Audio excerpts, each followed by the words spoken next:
نہیں لبنا، بات آپ کی بالکل درست ہے کہ ظاہر ہے جب آپ کا ایک پہلا حوالہ شاعری کا ہو، آپ تو جانتی ہیں، آپ اس میں موجود تھیں صحرا میں آبجو کی رسم اجرا میں۔ جب آپ کا پہلا حوالہ شاعری ہو تو آپ چھوڑ تو نہیں سکتے نا، یہ تو چلتے چلتے آپ کے جسے کہتے ہیں سانس کی روانی کے ساتھ یا دھڑکن کے ساتھ کچھ بھی کوئی کام اس طرح کا ہوتا ہے جو یا دل کو بہت خوش کرتی ہے، مسرت کے لمحوں میں یا رنج کے لمحوں میں کوئی چیز ڈسٹرب کر رہی ہے، تو کہیں نہ کہیں سے کچھ نہ کچھ پانی کے ریلے کی طرح آتا ہے۔ ظاہر ہے وہ میں لکھتی رہی ہوں، اگر میں آج کتابیں لانا چاہوں تو میرے 2 3 مجموعے جو ہیں وہ آرام سے نکل آتے ہیں، کم از کم 15 برس ہو گئے میرے پہلے مجموعے کو۔ وہ بات نہیں ہے، مجھے یہ لگتا ہے کہ یہ جو تحقیق کا کام تھا اور تانیثیت کا اور لسانیت کا جو میں نے اٹھا لیا، بس پتہ نہیں کس خیال کے رو میں آ کے، کس جھمیلے میں، کس جھکڑ کی زد میں آ کے مجھے بس یہی تھا کہ ٹھیک ہے، اب اس پہ کام کرتے ہیں کچھ مقصدیت کے ساتھ۔ بالخصوص مجھے جب یہ لگا کہ ہمارے پاکستان سے جو اسٹوڈنٹس آتے ہیں اور حتیٰ کہ وہ پی ایچ ڈی یا پوسٹ ڈاک تک بھی آتے ہیں، تو کہیں بہت زیادہ ایک خلا ہے، ایک کمی ہے جس کو پڑھایا جانا چاہیے، جس کے اوپر مکالمہ کرنا چاہیے کہ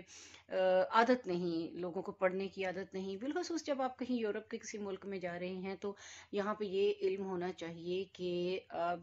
یہ جو معلومات یہاں نہیں ہوتی، یہاں پر لوگوں کے پاس نالج ہوتا ہے۔ معلومات میں اور نالج میں فرق ہے نا۔ جیسے میں نے ہسٹری پڑھنی شروع کی تو میں پریشان ہو گئی کہ اچھا جی وہ رینیسنس ہے، وہ اس زمانے میں یہ جو انلائٹمنٹ کا دور ہے، کون سا رینیسن کون سا انلائٹمنٹ، مطلب میرے لیے بڑا مشکل کام تھا 1998 میں 99 میں جب میں نے شروع کیا کہ میں 2 برس یونیورسٹی کالج میں تاریخ پڑھتی ہوں، تو مجھے لگا کہ بہت زیادہ محنت کی ضرورت ہے، پھر آپ نے اس کے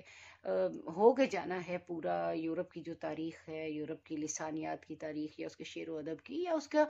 جو جغرافیہ بدلتا ہے، جغرافیے کے ساتھ آپ کی تاریخ و جغرافیہ اکٹھے آ رہے ہیں نا، ملکوں کی نئی حد بندیاں ہوتی ہیں، جیسے ڈنمارک جو ہے وہ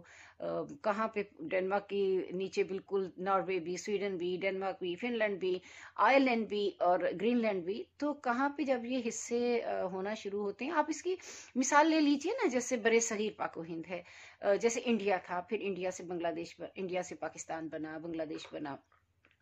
تو جغرافیہ بدل رہا ہے۔ جب جغرافیہ بدل رہا ہے اور تاریخ بدل رہی ہے تو آپ دیکھ سکتے ہیں کہ اس کے ساتھ ساتھ بے شمار اور چیزیں لکھی جاتی ہیں، سماجی رویے بدلتے ہیں، لوگوں کی نفسیات